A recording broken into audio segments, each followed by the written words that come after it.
Why don't people eat giant squid? At first, it seems like a fair question. Imagine a creature longer than a school bus, weighing as much as a lion, with arms that stretch out into the darkness of the ocean. That's the giant squid, Architeuthis ducks.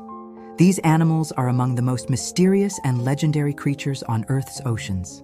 And yet, while we eat smaller squid all the time, giant squid almost never end up on a dinner plate. So why not? The answer is complicated, and it touches on science, culture, and even psychology. First, we need to picture what we're dealing with. Giant squid live in some of the deepest, darkest parts of the ocean, waters so cold and so far down that sunlight never reaches them. Down there, they've evolved to become hunters with eyes as big as a human head, able to detect even the faintest flicker of movement. They have 8 arms and 2 extremely long tentacles lined with suckers to grab prey. Their beak, made of chitin, the same material that makes up insect shells, is razor sharp, able to slice fish and other squid into pieces. And yet, despite this terrifying arsenal, giant squid are not unstoppable killers. Their tentacles aren't very muscular, so if they're attacked by a sperm whale, their main predator, the squid's only real option is to flee. In fact, the only reason we know so much about their size is because scientists find their undigested beaks inside the stomachs of whales. Now here's where it gets interesting. Giant squid aren't just big, they're also surprisingly intelligent. Squid in general already show advanced behaviors like problem-solving and communication through color changes. The giant squid, with its enormous nervous system, is thought to be even more advanced. Some researchers suggest they can learn from experience, remember patterns, and possibly show a primitive form of emotional response. So when people talk about eating a giant squid, it's not just about food. It raises a moral question. Would we be eating an animal that's capable of thought and feeling? For many scientists and conservationists, that idea feels deeply unsettling. There's also the issue of population. Unlike smaller squid that reproduce quickly and in massive numbers, giant squid take their time. The females lay eggs in protective clusters, and those eggs may take months before they hatch. Out of thousands of eggs, only a handful survive into adulthood. That makes giant squid far more vulnerable to overfishing. If humans ever started catching them in large numbers, it could wipe them out before we even fully understand their role in the ecosystem. And considering how little we actually know about them, the idea of destroying their population before unlocking their secrets would be a massive scientific loss. Okay, but let's say you did catch one. Would it taste good? The short answer, not really. Their flesh is very different from the tender, juicy squid that ends up as calamari. Giant squid meat is fibrous, rubbery, and extremely tough.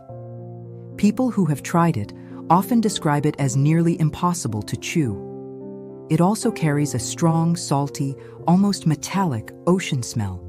On top of that, parts of their body contain a chemical called iridol. It's a type of neurotoxin. If it isn't carefully removed, it can cause nausea, vomiting, diarrhea, or even trigger allergic reactions. Preparing giant squid is not a matter of throwing it in a pan. It takes specialized skill and knowledge to make it safe.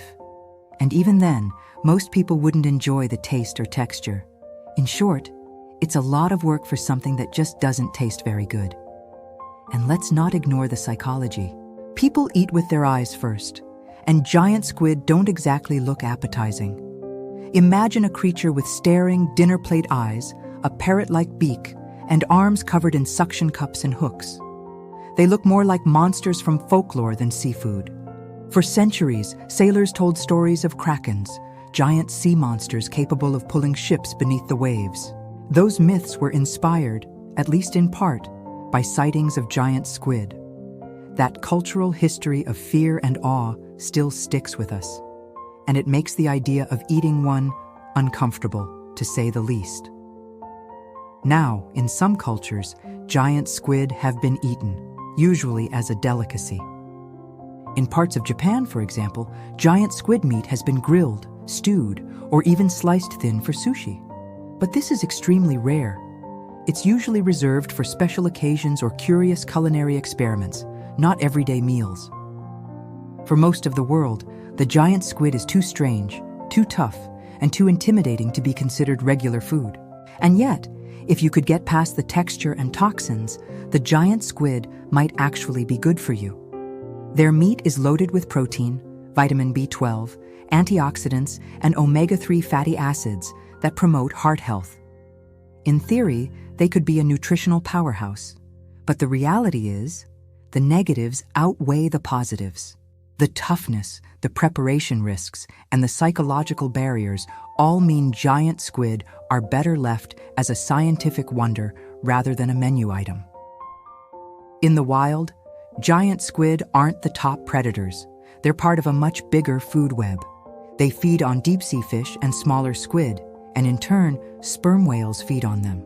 Some of the largest beaks found in whale stomachs suggest there are squid out there even bigger than any we have ever captured.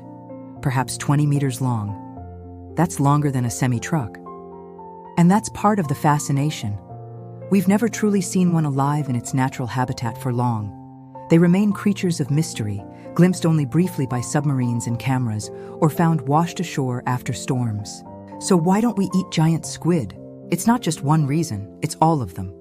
Their intelligence, their rarity, their tough and risky meat, their terrifying appearance, and their deep cultural associations with monsters and myths.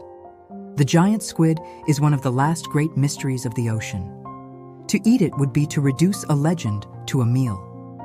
And maybe, just maybe, some creatures are meant to stay in the depths, beyond our plates, inspiring awe instead of appetite.